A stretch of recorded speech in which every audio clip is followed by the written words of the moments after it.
Cherche mon âme une bonne espérance, fuis le sommeil et la paix des pécheurs.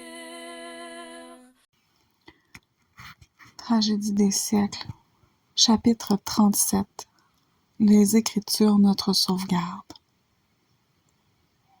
À la loi et au témoignage. Si l'on ne parle pas ainsi, il n'y aura point d'aurore pour le peuple. La parole de Dieu est donnée aux croyants comme sauvegarde contre les faux docteurs et les esprits séducteurs. Satan se sert de tous les moyens pour empêcher les gens de se familiariser avec les Écritures, dont les déclarations claires et précises dévoilent ses desseins. Chaque réveil du peuple de Dieu est marqué par un redoublement d'activité de la part de l'ennemi. Il rassemble maintenant ses dernières énergies pour un assaut final contre le Christ et ses disciples. La grande et suprême séduction est imminente. L'Antichrist va opérer ses plus grands prodiges sous nos yeux. La contrefaçon sera si parfaite qu'il ne sera pas possible de la démasquer autrement que par les Écritures. C'est en effet par ces dernières qu'il faut éprouver la nature de chaque déclaration et de chaque miracle. Ceux qui s'efforcent d'observer tous les commandements de Dieu devront affronter l'opposition et la moquerie.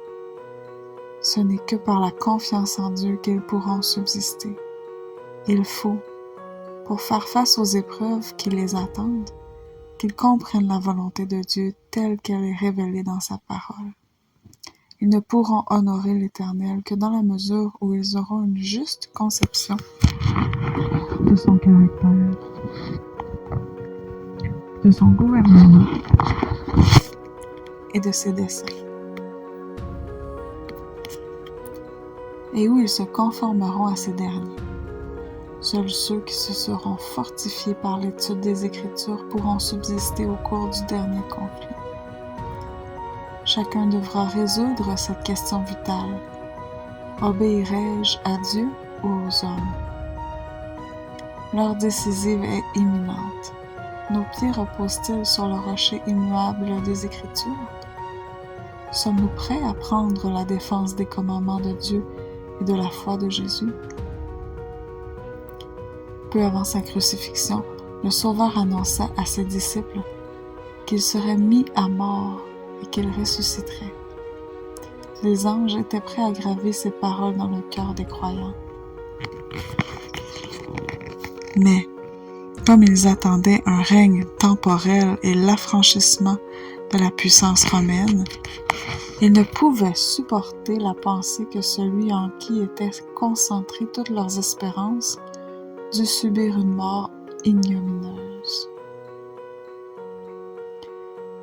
Les paroles dont ils avaient le plus besoin de se souvenir furent bannies de leur esprit, et l'heure de la crise, la mort de Jésus, les trouva aussi peu préparés que si le Maître ne les en eût jamais prévenus. Or, l'Écriture nous révèle aussi clairement l'avenir que les paroles de Jésus l'avaient fait pour les disciples.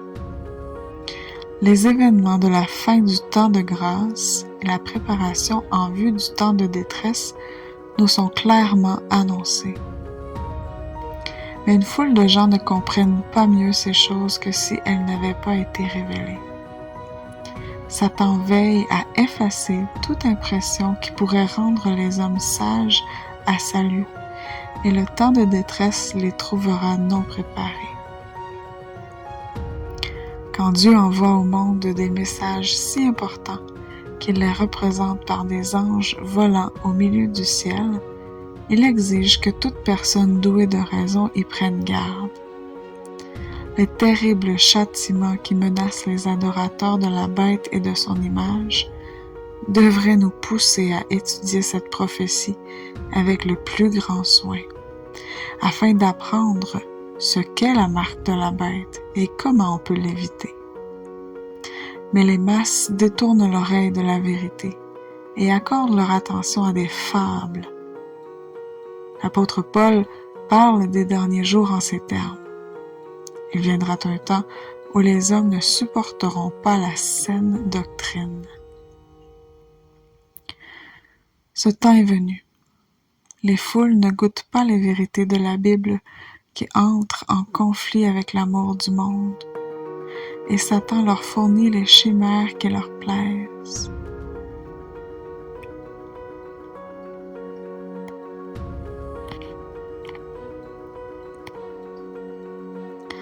Dieu aura cependant sur la terre un peuple qui s'attachera à sa parole et qui en fera la pierre de touche de toute doctrine et le fondement de toute réforme.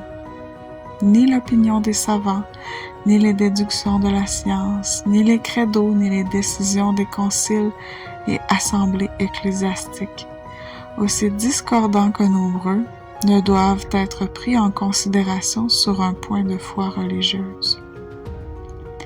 Avant d'accepter une doctrine quelconque, il faut s'assurer qu'elle a en sa faveur un clair et précis, ainsi a dit l'Éternel. Sans se lasser, Satan s'efforce de diriger nos regards vers les hommes plutôt que vers Dieu. Alors que les gens devraient sonder les Écritures pour y connaître leurs devoirs, il les pousse à choisir pour guide des évêques, des pasteurs, des professeurs de théologie. Puis, s'emparant de l'esprit de ses conducteurs, il mène les foules à sa guise. Quand Jésus-Christ annonçait les paroles de la vie, le peuple l'écoutait avec joie, et plusieurs, même parmi les sacrificateurs et les magistrats, crurent en lui. Mais le grand prêtre et les chefs du peuple, en dépit de l'inutilité de leurs efforts pour trouver un sujet d'accusation contre lui, et malgré l'évidence de la puissance et de la divine sagesse de ses paroles, ils étaient déterminés à repousser ses enseignements et à le condamner. Craignant de devenir ses disciples, ils rejetaient les preuves les plus claires de sa messianité. Ses adversaires du Sauveur étaient des hommes que les Israélites avaient appris à vénérer dès leur enfance, et devant l'autorité desquels, dans une aveugle obéissance, ils avaient été accoutumés à se courber. Comment se fait-il, disait-on, que nos chefs, nos scribes et nos savants ne croient pas en Jésus? S'il était le Christ, ces hommes pieux ne le recevraient-ils pas? C'est l'influence de ces docteurs qui amena le peuple juif à rejeter son Rédempteur. Beaucoup de ceux qui font une haute profession de piété sont aujourd'hui animés de l'esprit de ces sacrificateurs et de ces chefs. En refusant de prêter l'oreille aux témoignages des Écritures relatifs aux vérités destinées à notre temps, ils invoquent leur nombre, leur richesse, leur popularité, et méprisent le petit groupe de défenseurs de la vérité, pauvres et impopulaires. Jésus-Christ savait que l'autorité usurpée que s'attribuaient les scribes et les pharisiens ne prendrait pas fin à la dispersion des Juifs. Il avait une vision prophétique de la longue histoire de l'exaltation de l'autorité humaine et de la domination des consciences, qui, de tout temps, ont été le fléau de l'Église. L'effrayante dénonciation qu'il lança contre les scribes et les pharisiens, aussi bien que l'avertissement qu'il donna au peuple de ne pas suivre des conducteurs aveugles, nous ont été conservés comme une mise en garde pour les générations futures. L'Église romaine réserve au clergé le droit d'interpréter les Écritures, sous prétexte que seuls les ecclésiastiques peuvent les expliquer. On les a enlevés au peuple. Bien que la Réforme ait mis le Saint-Livre entre les mains de tous, le principe qui a poussé Rome à en priver le peuple empêche des multitudes dans les églises protestantes d'en faire une étude personnelle. D'ailleurs, les gens sont prévenus qu'ils doivent en accepter les enseignements tels qu'ils sont interprétés par l'Église. Aussi, des milliers de personnes n'osent rien recevoir, fût-ce une doctrine clairement révélée dans la Bible, qui soit contraire au credo ou à l'enseignement officiel. En dépit des avertissements réitérés de l'Écriture contre les faux docteurs, un grand nombre de gens sont ainsi tous tout prêts à confier au clergé la garde de leur âme. Aujourd'hui, des milliers de chrétiens de profession ne peuvent citer en faveur de leur croyance d'autre autorité que celle de leur conducteur religieux. Ne prêtant pour ainsi dire aucune attention aux enseignements du Sauveur, ils mettent une confiance implicite en leurs pasteurs, comme si ceux-ci étaient infaillibles. Cependant, ils n'ont pas la certitude, tirée de la parole de Dieu, que leur conducteur marche dans la lumière. Un défaut de courage moral pour sortir des sentiers battus du monde pousse beaucoup de personnes à s'en remettre à l'opinion des savants. Parce qu'il leur répugne de s'éclairer personnellement, elles se laissent définitivement enchaîner dans l'erreur. Elles voient bien que la vérité pour notre temps est clairement exposée dans les Écritures. Elles sentent la puissance du Saint-Esprit qui en accompagne la proclamation. Néanmoins, elles se laissent détourner de la lumière par l'opposition du clergé. Bien que leur raison et leur conscience soient convaincues, ces âmes aveuglées n'osent penser autrement que leur pasteur, leur jugement personnel et leurs intérêts éternels sont sacrifiés au scepticisme, à l'orgueil et aux préjugés d'un autre. Nombreux sont les moyens dont Satan se sert pour asservir ses captifs aux influences humaines. Il en retient des multitudes par des liens d'affection qui les attachent à des ennemis de la croix. Que cet attachement soit filial, paternel, conjugal ou social, les conséquences en sont les mêmes. N'ayant pas assez de courage ou d'indépendance pour suivre leurs convictions, ces consciences sont dominées par les adversaires de la vérité. La vérité et la gloire de Dieu sont inséparables. Il est impossible à ceux qui ont accès à la parole d'honorer Dieu en suivant des opinions erronées. Peu importe la croyance, dit-on souvent, pourvu que l'on soit honnête. C'est oublier que la vie est l'expression de ce que l'on croit. Avoir l'occasion de voir et d'entendre la vérité et n'en pas profiter, c'est rejeter la lumière et lui préférer les ténèbres. Telle voie paraît droite à un homme, mais son issue, c'est la voie de la mort. Dès qu'on a l'occasion de connaître la vérité, l'ignorance cesse d'être une excuse pour l'erreur ou pour le péché. Un voyageur qui se trouve devant un carrefour et qui, sans prendre garde aux poteaux indicateurs, choisit la voie qui lui paraît être la bonne, découvrira bientôt qu'en dépit de son assurance, il s'est trompé de chemin. Dieu nous a donné sa parole pour nous permettre de nous rendre compte par nous-mêmes de ce qu'il attend de nous. Un docteur ayant demandé à Jésus « Que dois-je faire pour hériter la vie éternelle ?» Le Sauveur le renvoya aux Écritures. « Qu'est-il écrit dans la loi? Qui lis-tu? » L'ignorance n'excusera ni jeune ni vieux. Elle n'épargnera le châtiment qui s'attache à la transgression de la loi de Dieu à aucune personne ayant entre les mains un exposé fidèle de cette loi, de ses principes et de ses exigences. Les bonnes intentions ne suffisent point. Ce n'est pas assez de croire bien faire ou de faire ce que le pasteur nous conseille. Quand le salut de notre âme est en jeu, nous devons nous livrer à des recherches personnelles. La force de nos convictions et notre certitude que le pasteur est dans la vérité ne constitue pas un fondement suffisant pour notre destinée éternelle.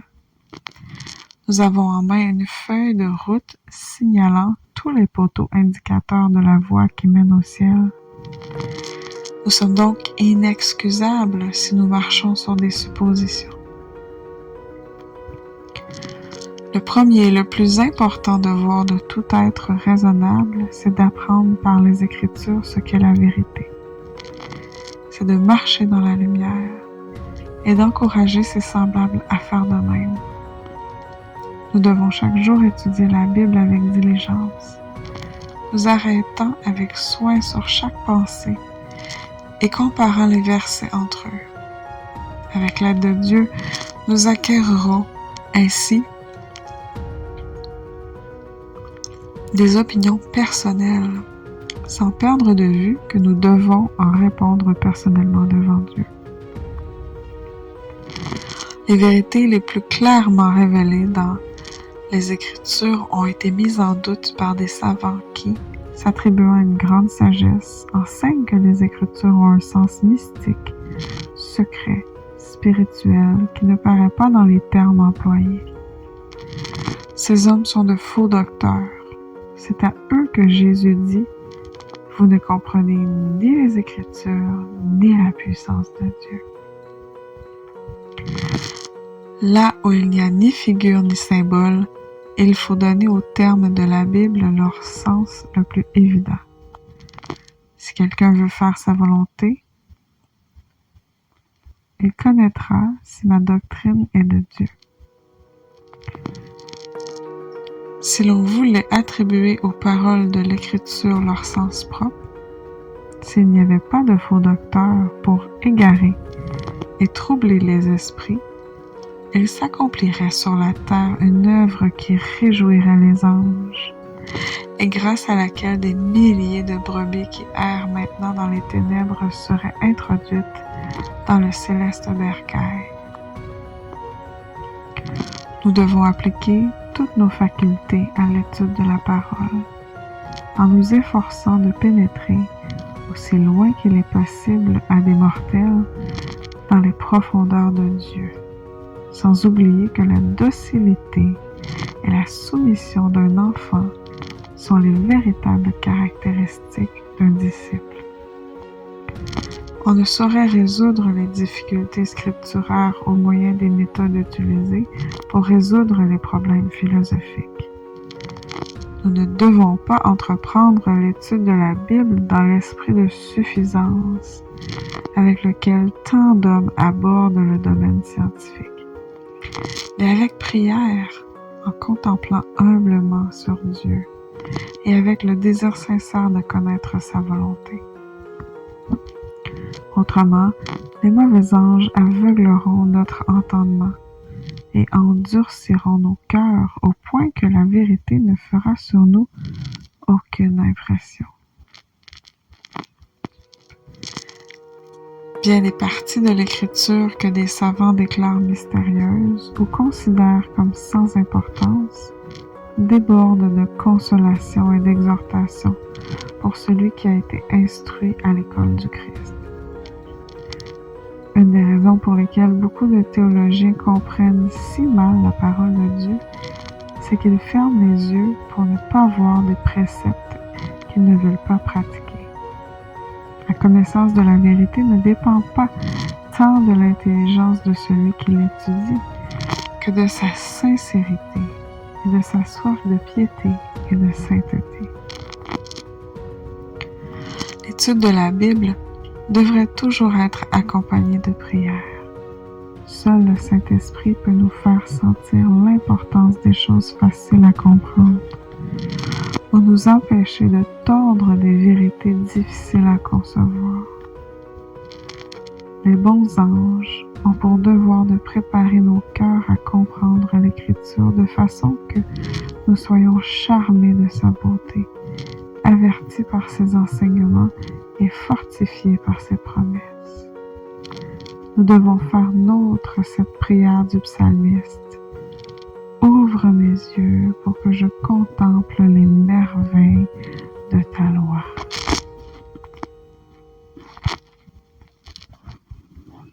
La tentation semble souvent irrésistible parce qu'on néglige la prière et l'étude de la Bible.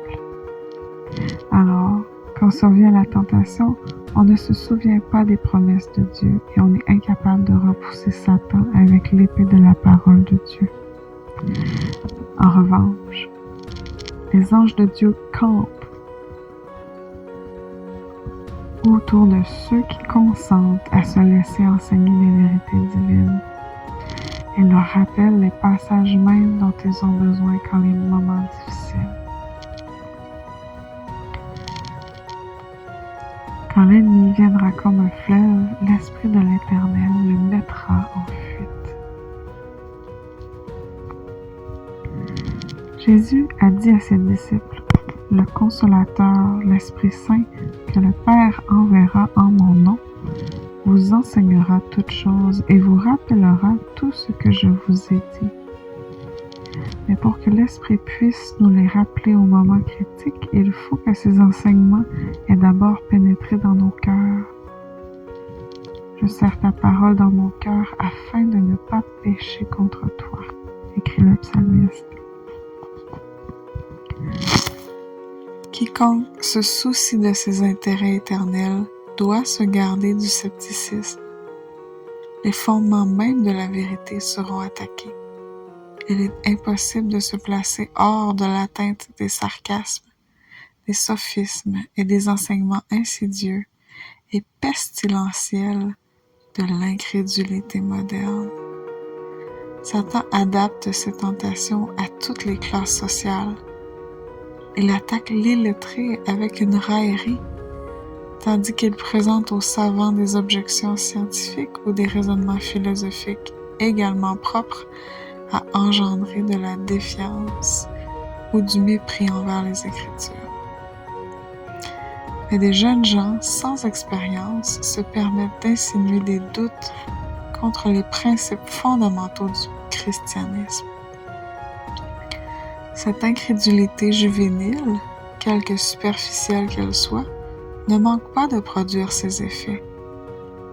Plusieurs en viennent ainsi à railler la foi de leur Père et à contrister l'Esprit de grâce. Nombre de vies qui promettaient de faire honneur à Dieu et d'être en bénédiction au monde ont été flétries par le souffle méphitique de l'incrédulité. Tous ceux qui se fient aux conclusions orgueilleuses de la raison humaine et qui croient pouvoir pénétrer les mystères de Dieu et parvenir à la vérité sans le secours de la sagesse d'en haut, sont pris dans les filets de Satan. Nous vivons dans la période la plus solennelle de l'histoire du monde. Le sort de tous les mortels est sur le point d'être fixé. Notre destinée éternelle, aussi bien que le salut d'autres âmes, dépend du choix que nous faisons maintenant. Laissons-nous diriger par l'Esprit de vérité. Tout disciple de Jésus devrait faire monter vers Dieu cette fervente prière. « Seigneur, que veux-tu que je fasse? » Humilions-nous devant lui par le jeûne et la prière et méditons longuement ce qui concerne sa parole et tout spécialement les scènes du jugement. Cherchons à acquérir une connaissance profonde des choses de Dieu.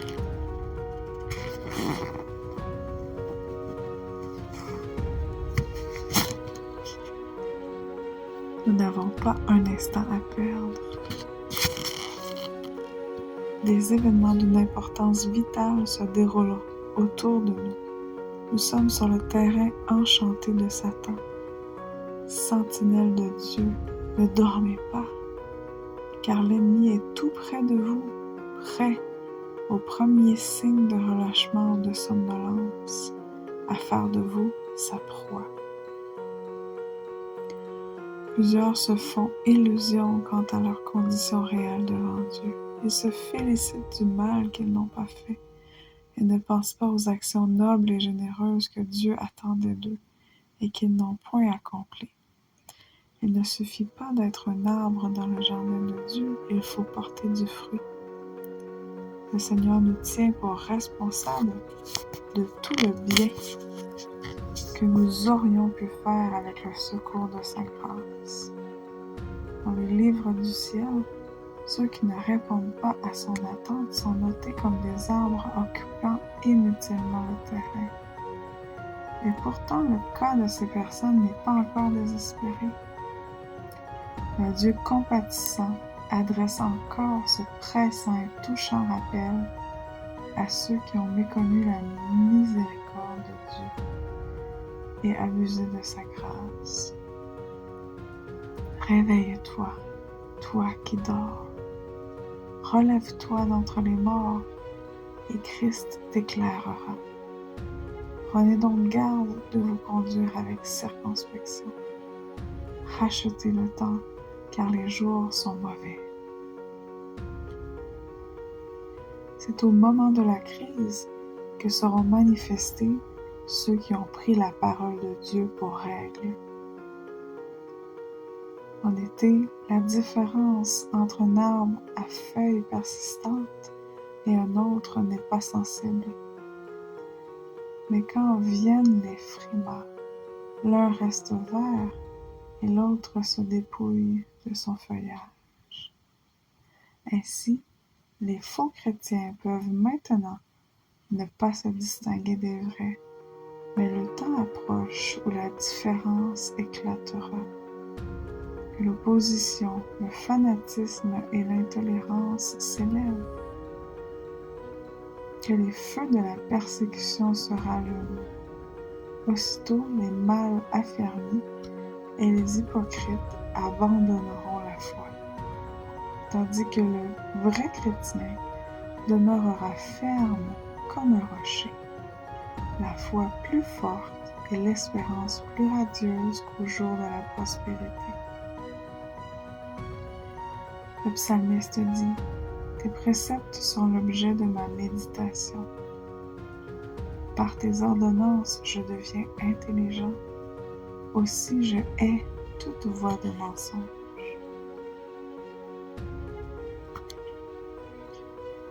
Heureux l'homme qui a trouvé la sagesse. Il est comme un arbre planté près des eaux et qui étend ses racines vers le courant. Il n'aperçoit point la chaleur quand elle vient et son feuillage reste vert. Dans l'année de la sécheresse, il n'a point de crainte et il ne cesse de porter du fruit.